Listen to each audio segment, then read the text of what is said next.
Oi pessoal, tudo bem? Lembra que na nossa última aula de solubilidade de substâncias orgânicas, a gente comentou que agora ia falar um pouco a respeito da interação eletrostática em que envolve entre as espécies, né? O soluto e o solvente. A princípio é bastante interessante que a gente frise que existem várias interações eletrostáticas que podem acontecer no meio, mas que aqui a gente vai pontuar especificamente aquelas interações íon-dipolo. É claro que as espécies que formam íons, elas são mais comuns quando a gente está trabalhando com espécies inorgânicas, quando a gente está trabalhando com sais. Só que acho que é bastante importante a gente ressaltar esse tipo de interação, porque a gente também vai ter algumas moléculas orgânicas que vão formar cargas positivas. E que quando a gente lembra lá no início que a gente falou que era de interesse dos farmacêuticos solubilizar algumas espécies, para solubilizar algumas espécies, a gente precisa formar sais, tá? Então, essa primeira interação, que é a interação íon-dipolo, se a gente for observar as moléculas e os átomos, a gente vai observar que existe uma tendência na solvatação dele. E se a gente for comparar, por exemplo, íons simples, a gente vai observar que existe uma tendência em termos de solubilização, de solvatação. Tá, mas agora vocês vão falar, professor, o que é solvatação? Gente, recorda lá na nossa última aula que a gente já falou um pouquinho a respeito da solvatação. Eu falei para vocês que lá na química geral, provavelmente vocês já devem ter trabalhado. A solvatação é quando espécies, no caso, moléculas do solvente, elas envolvem espécies, no caso, formadas, íons ou mesmo moléculas do nosso soluto, elas são envoltas por moléculas do solvente, fazendo com que haja uma dispersão ali de cargas dentro da solução, separando, por exemplo, um sódio desses de um cloro, do NaCl, tá?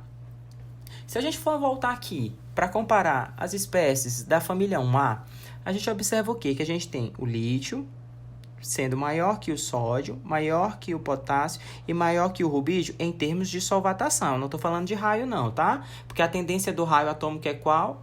Essa aqui. O rubídio ele possui o quê? Um maior raio atômico, certo?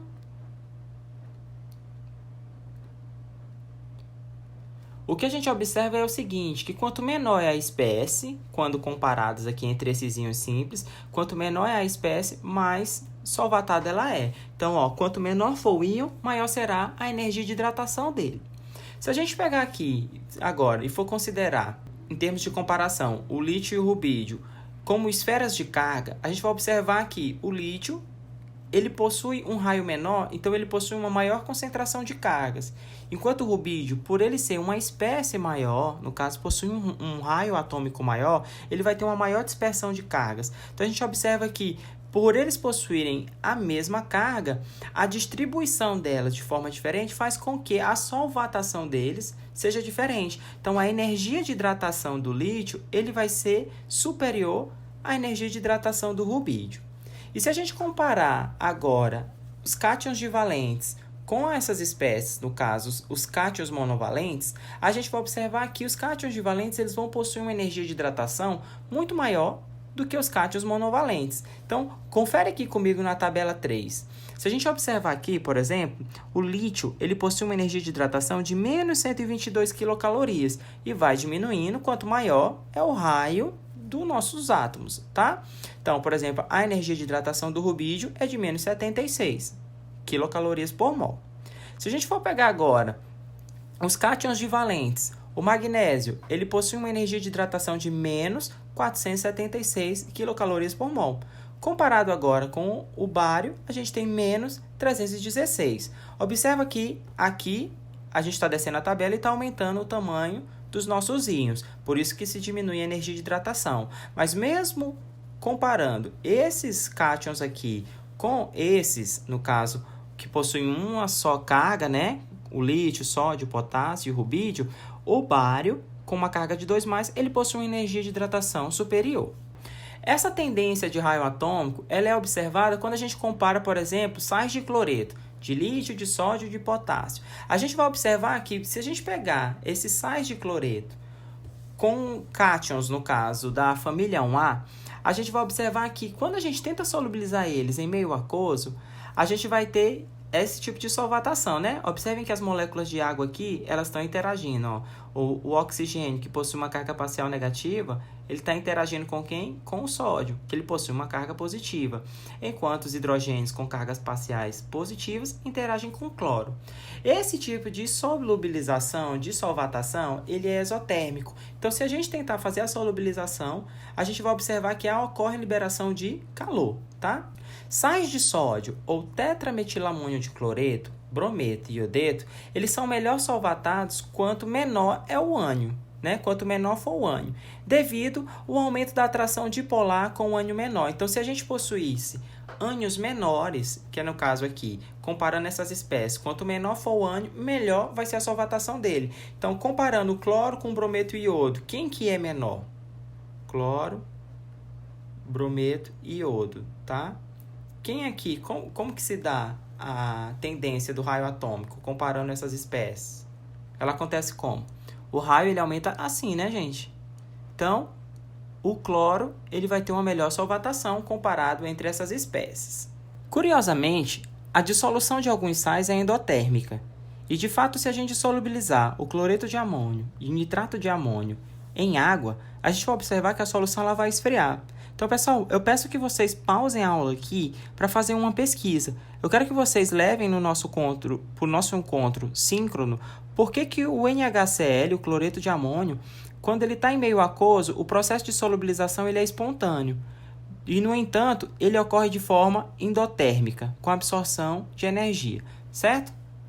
Então, continuando a nossa aula, a gente vai observar que para as moléculas orgânicas, outros processos são bastante importantes no processo de solubilização, que são eles interações do tipo dipolo-dipolo e a presença de ligações de hidrogênio.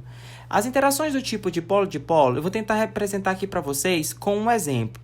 Se a gente considerar, por exemplo, a molécula do metanol, o que vocês acham que essa molécula nos representa em termos de distribuição de carga? Lembre que a gente, quando vai analisar uma molécula, a gente tem que levar em consideração a eletronegatividade das espécies que vão estar envolvidas nela. Então, se a gente olhar para cá, o oxigênio é a espécie mais eletronegativa aqui. Então, a gente desenha o quê? Uma carga parcial negativa nesse sentido. Enquanto, onde existe a metila, a carga parcial vai ser positiva, tá? Se a gente considerar essa espécie aqui como se ela fosse um cilindro, assim, a gente colocaria a cargazinha negativa aqui e a carga positiva aqui, tá? Vou desenhar aqui do lado dela outra molécula de metanol. Então, no meio líquido, o que eu tenho é isso, né? Várias moléculas que vão estar interagindo. Então, essa próxima molécula aqui, ela também vai possuir a distribuição de cargas da mesma maneira como essa primeira aqui que foi desenhada. Então, ó, fazendo aqui outro cilindrozinho aqui, a gente coloca que aqui vai ter o quê? Uma carga positiva e aqui a negativa. Então, interação eletrostática, cargas opostas, elas fazem o quê? Elas se atraem. Então, a gente vai ter o quê? Uma atração. Por isso que essas moléculas elas vão se unir. Então, esse tipo de interação é bastante comum quando a gente tem moléculas de solventes que formam dipolo. E quando mesmo a gente solubiliza espécies também que vão ter distribuições de carga dentro delas, tá? Outro tipo de interação que é bastante importante aqui são as ligações de hidrogênio. As ligações de hidrogênio elas ocorrem como? Quando a gente tem o quê? Hidrogênios ligados a espécies eletronegativas, certo? De que tipo? Nitrogênio, oxigênio e flúor, certo? Tá meio feiozinho aqui, mas aqui é um F. Vamos olhar aqui, por exemplo, se a gente tivesse aqui uma molécula de água. Vou colocar aqui como se aqui fosse uma solução. Então, a gente vai ter várias moléculas de água, certo? Lembrem que o oxigênio ele tem pares de elétrons isolados, tá? É bom sempre a gente representar eles. Pois bem, ó, sempre que o hidrogênio ele estiver ligado a um heteroátomo, né, mais eletronegativo, como o nitrogênio, o oxigênio ou o flúor, ele pode fazer esse tipo de interação aqui, que é o que a gente fala que são as ligações de hidrogênio. Essas interações são interações fortes, tá? E isso faz com que as ligações elas sejam mais fortes. A gente precisar de mais energia para separar essas moléculas. Lembrem que isso aqui, esse tipo de ligação aqui, é uma ligação covalente, tá?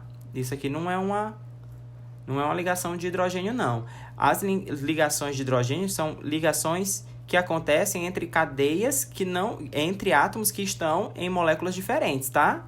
São interações intermoleculares. Então, isso aqui que está pontilhado é o que a gente chama de ligação de hidrogênio. Certo? Ó, se a gente pegar aqui essas moléculas orgânicas aqui, por exemplo, olhando para elas, o etanol, ele dissolve ou não dissolve em água? Vamos pensar assim. Se a gente for fazer a distribuição de carga aqui, a gente vai ver que ele tem uma carga parcial negativa em cima do oxigênio, enquanto a cadeia é uma cadeia que possui uma carga parcial positiva. Esse tipo de cadeia aqui, que a gente fala que é a cadeia de hidrocarboneto, ela é uma cadeia de que tipo? Afinidade com a água. Então, ela é o quê? Hidrofóbica, né? Ela tem uma fobia à água.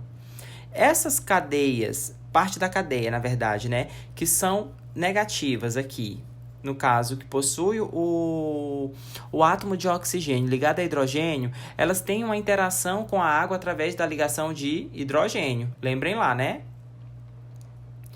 Então, a gente fala que esse lado da cadeia é o quê? Hidrofílico. Como essa cadeia é uma cadeia curta, a solubilização dela com a água é favorável. Porque se a gente olhar agora para essa espécie de octanol, vocês esperam que ela solubilize ou não solubilize em água? Observem que, se a gente olhar para ela aqui, a gente tem aquela terminação que é hidrofílica, né? Semelhante à do etanol. Mas o resto da cadeia, que é maior, é o que? É hidrofóbico. Ele não solubiliza em água, tá? Então, por ele ser uma parte não polar, ela vai ter uma menor interação com a água. E por ela ser muito grande, isso dificulta a solubilização do octanol. Então, o octanol ele não é solúvel em água. Ele já vai ser solúvel em solventes mais apolares, em solventes que possuam uma polaridade, portanto, sejam aqueles solventes polares que não são próticos, certo? Como o DMSO, por exemplo, tá? Olhando aqui a estrutura do cinemaldeído, a gente vai observar o quê? Que a gente também tem uma extremidadezinha, que tem aqui a formação das cargas parciais, tanto negativa como positiva. E isso aqui é bom para interagir, por exemplo, com moléculas como a molécula de água, tá? Essa extremidade aqui. No entanto, agora a gente também tem uma cadeia muito grande que é não polar. Então, a interação dela com a água é muito difícil, fazendo com que essa espécie aqui ela não seja solúvel em água, tá? E olhando para essa molécula de glicose, o que vocês esperam? Vocês acham que ela é solúvel ou não solúvel em água?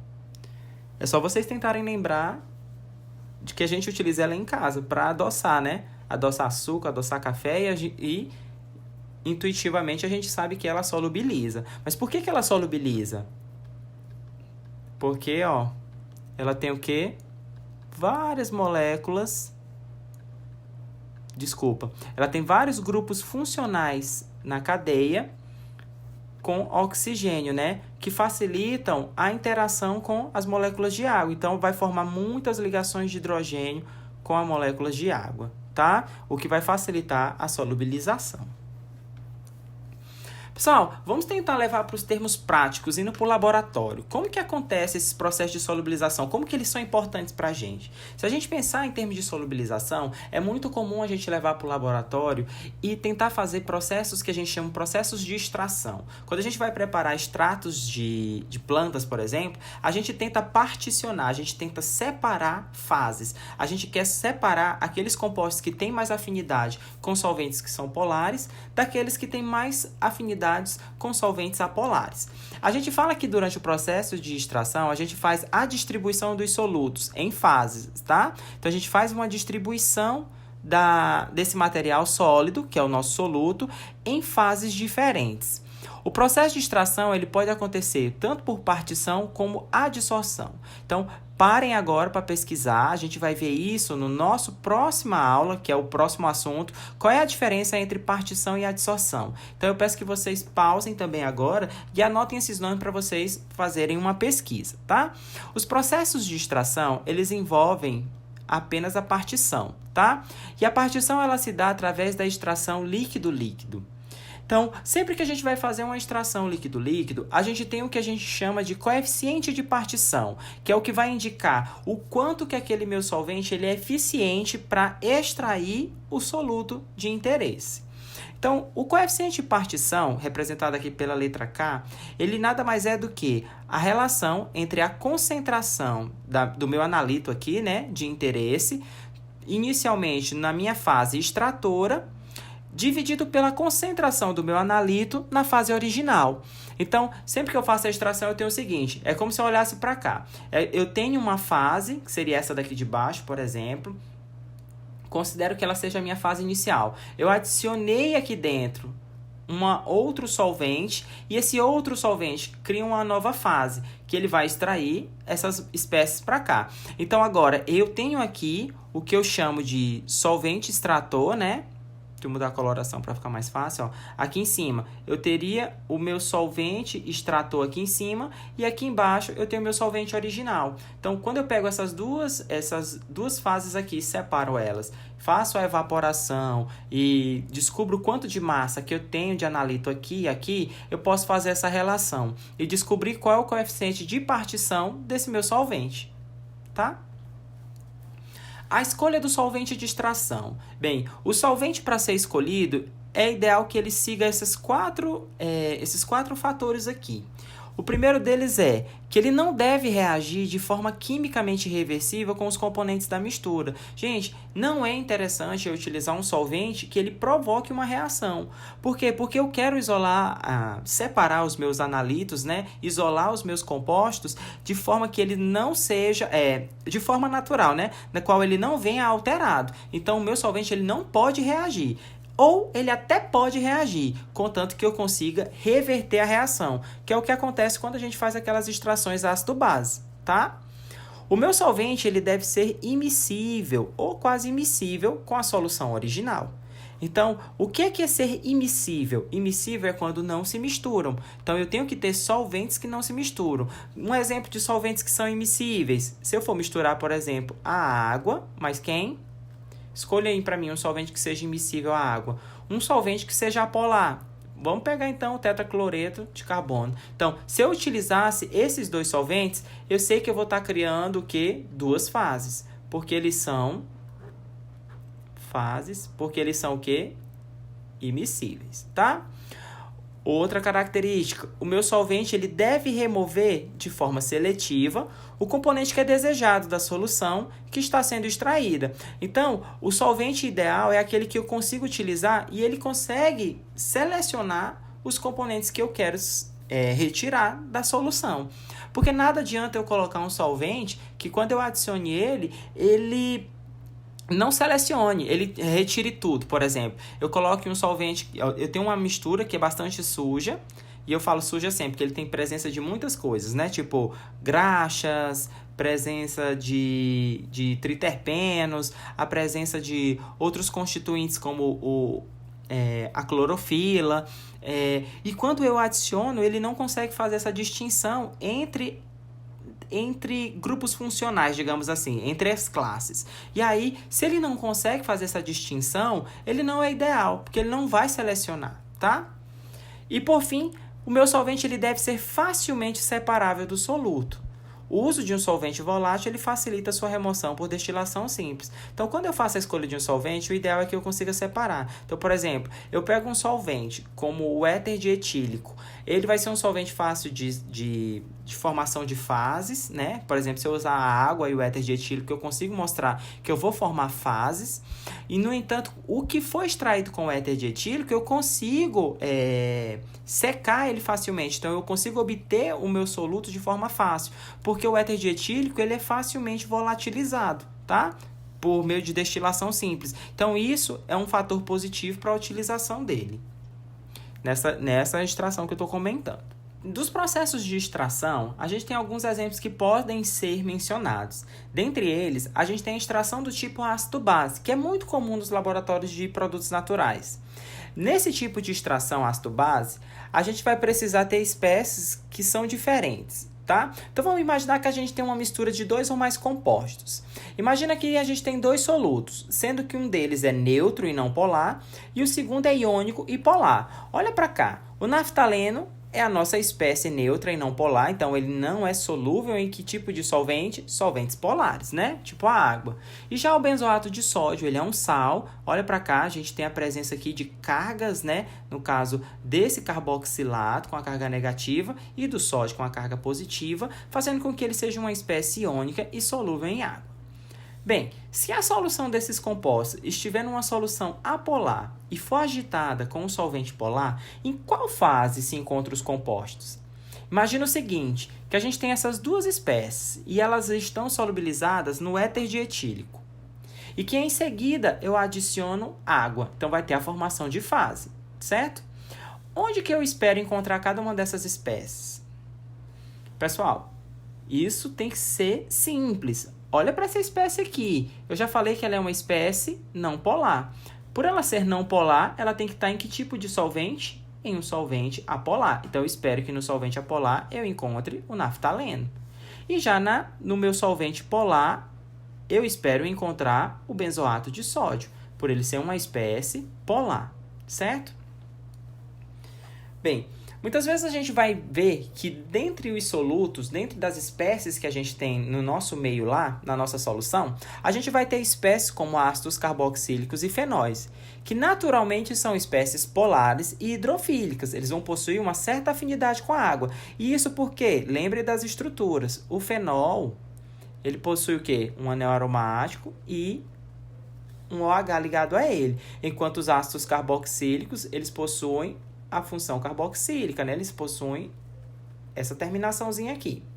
Esses grupos funcionais, eles vão dar uma afinidade à água, tá? Contudo, a gente tem que levar em consideração que essas espécies, mesmo que elas tenham afinidade à água, a gente tem grupos que são não polares. E dependendo do tamanho desses grupos não polares, eles vão ser insolúveis na água, tá? Então, vamos voltar para cá. Considera que a gente tem aqui um ácido carboxílico que ele é insolúvel em água, tá? E que a gente, para solubilizar ele, a gente vai precisar reagir esse ácido com uma base. No caso aqui está sendo usado um sal de sódio. Observa que o que a base faz? Ela vai extrair um próton, tá? Que está aqui no meu ácido carboxílico. E os pares de elétron da ligação, ele vai se deslocar para cima do oxigênio. Com os pares de elétrons se deslocando para cá, ele vai passar a ter uma carga negativa, tá? Agora que a gente tem o carboxilato formado, a gente chama isso aqui de íon carboxilato, lembrem disso. Esse íon carboxilato ele vai se ligar com o sódio. Então, a gente acabou de formar um sal. Esse sal aqui, ele se torna solúvel em água. Então, sempre que a gente tiver uma espécie desse tipo aqui, um fenol, um ácido carboxílico, que ele não é solúvel em água, devido ao tamanho dessas cadeias não polares presentes, ligadas aos grupos funcionais, serem grandes e não serem totalmente solúveis em água, se a gente fizer uma derivatização, tornando essas espécies em sais, a gente consegue aumentar a solubilidade deles em meio aquoso. Observe, se o R, tá? Aqui é o R, né? Ó, se esse R aqui ele for maior que 6 átomos de carbono, geralmente eles vão ser insolúveis ou apenas ligeiramente solúveis em água, por causa das propriedades hidrofóbicas, a não afinidade da água. Então, lembrem-se que esse Rzinho aqui, ele tá representando provavelmente cadeias hidrocarbônicas. Então, se as cadeias hidrocarbônicas estiverem aqui, forem cadeias hidrocarbônicas grandes, essa não afinidade à água, essa hidrofobia, faz com que essas cadeias não sejam solúveis. Ó, na extração ácido-base, se a gente extrair a fase orgânica com uma solução aquosa básica, os ácidos orgânicos eles vão ser convertidos em suas bases conjugadas. Lembra o que a gente acabou de fazer, né? A gente tinha um ácido carboxílico, tratou ele como uma solução aquosa, que possui uma base, e ele gerou o quê? O nosso sal, né? A nossa base conjugada. Por ser um sal, essa base conjugada é altamente polar. Então, por ser altamente polar, a gente vai encontrar ele nessa fase, né? Que é a fase aquosa. Pois bem, se a gente pegar esse extrato básico e neutralizar ele com ácido, a base conjugada ela vai ser protonada e retorna agora ao ácido orgânico inicial. Ela vai ser regenerada.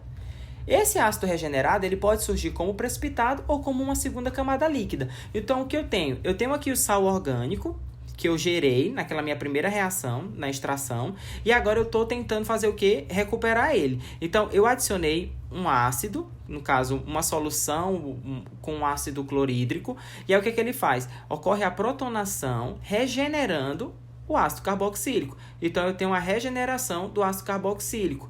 E esse ácido carboxílico aqui, ele pode se concentrar aqui no fundo, ou ele pode ir para uma nova fase. E depois que acontece isso, como é que eu faço para recuperar esse ácido que foi gerado? Eu posso fazer uma filtração ou a separação das camadas. Se for, no caso, formando um precipitado, eu faço a filtração. E se formar uma segunda fase, eu só faço a separação das fases. Aí eu evaporo o solvente e recupero a minha amostra. Naturalmente, a gente faz representações assim. Vocês vão ver que na lista de exercícios que eu entreguei na primeira aula para vocês, a gente vai ter alguns exemplos de compostos que eu pedi para vocês tentarem fazer a separação. Nesse exercício que eu peço para vocês fazerem a separação, eu quero que vocês façam representações assim, nas quais vocês vão inicialmente colocar aqui no início a mistura das espécies que vocês vão ter. No caso aqui, por exemplo, que a gente tem um ácido orgânico, né, com um composto neutro. Aí a gente fez o seguinte, a gente adicionou água, né, e um solvente orgânico. Quando a gente fez isso, a gente coloca duas setinhas, né, indicando que houve uma separação. A gente separou, houve a formação de uma fase aquosa e uma fase orgânica. Na fase aquosa, como a gente tratou a nossa espécie aqui com uma solução aquosa básica, a gente converteu o nosso ácido orgânico agora em um sal. Então, na fase aquosa, eu espero encontrar quem? Aquele sal, tá? O sal orgânico, que é a base conjugada, tá? Lembrem disso. Se não estiver lembrando, pausa o vídeo e retorna. E na fase orgânica, eu vou ter quem? Os compostos neutros, tá? Que são aqueles que não sofreram com o processo de reação ácido-base. Chegou nesse momento aqui, essa fase aquosa ela é tratada novamente. Eu adicionei um sal. Depois que eu adicionei um sal, eu fiz o quê? Uma reação de neutralização. Então, com essa reação de neutralização, eu recupero os meus ácidos orgânicos que estavam aqui no início. E eu faço aqueles processos que já foram citados anteriormente. Ou faz uma nova separação de fases, ou faz uma filtração, tá? Esses processos aqui dependem do que vai ser formado, se forma um precipitado ou se forma uma fase, tá? E nessa segunda aqui, eu faço apenas a remoção do solvente, recuperando então as minhas compostos neutros, tá? Então, esse aqui é um esquema que a gente utiliza para demonstrar as etapas de separação de misturas. Professor, mas como que eu sei qual é a base que eu devo escolher? Qual a base? Tipo, eu escolho quem? Um hidróxido de sódio, um bicarbonato, o bicarbonato, quem que eu vou escolher? Então, pessoal, quando vocês estiverem trabalhando no laboratório, vocês vão observar que muitas vezes vai ter uma tabela indicando constante dielétrica, qual o pKa dos ácidos, o pKa das bases, o pKb das bases, tá? Então, quando vocês estiverem, no caso, se deparando com esse tipo de problema, eu sugiro que vocês consultem as tabelas de pKa, porque quando você compara o pKa dos ácidos, né, no caso dos ácidos orgânicos ou do ácido conjugado das bases, vocês vão ter uma noção em termos de força, porque muitas vezes vocês vão ver que os ácidos orgânicos, eles são ácidos fracos, então não necessariamente vocês não precisam utilizar bases muito fortes ou na hora de fazer a recuperação, utilizar ácidos muito fortes, porque o que vai acontecer é o seguinte: dependendo se for muito forte, a solução que você preparar, você pode degradar outros compostos que vai estar presente naquele meio, tá? Então, por exemplo, na hora mesmo de fazer uma escolha de uma espécie, de uma base como o carbonato, lembre-se que quando o carbonato é adicionado no meio aquoso, se ele se depara com espécies ácidas, esse carbonato aqui, por si só, que é esse aqui, gente, ó, tá? Por si só, ele já vai sofrer uma degradação. Ele vai se converter a bicarbonato, que vai levar ácido carbônico, que isso nada mais é que no meio aquoso, nada mais é do que o seguinte: esse ácido carbônico ele vai estar presente, na verdade, na forma de CO2. Então, você vai perder essa sua amostra com liberação de CO2 na forma de gás, tá? Porque ele é muito instável. Então, depende muito do que você vai escolher na hora que você tiver, da espécie que você estiver trabalhando. Vocês têm que ficar atentos a isso. Então, pessoal, eu peço que nesse momento vocês consultem a nossa lista de exercício. É claro que essas aulas sobre solubilidade, eles só são um guia. Vocês precisam consultar o material didático de vocês. Porque lembrem que nesse primeiro momento, antes da gente passar para a próxima aula, que é de cromatografia, eu quero que vocês se habituem com alguns termos. Vocês precisam estar habituados com as solubilidades, saber o que é polar, o que não é polar, entender um pouco sobre essa constante dielétrica, como que dá essa distribuição de cargas dentro das moléculas, o que isso é importante para mim na hora de escolher o solvente que eu vou estar trabalhando, tá? Então, eu vejo vocês na nossa próxima aula, que vai ser síncrona, porque a gente vai discutir a nossa lista de exercício. Eu preciso que vocês resolvam a lista para que a gente possa dar continuidade no assunto. Então, pessoal, boa noite e até a próxima.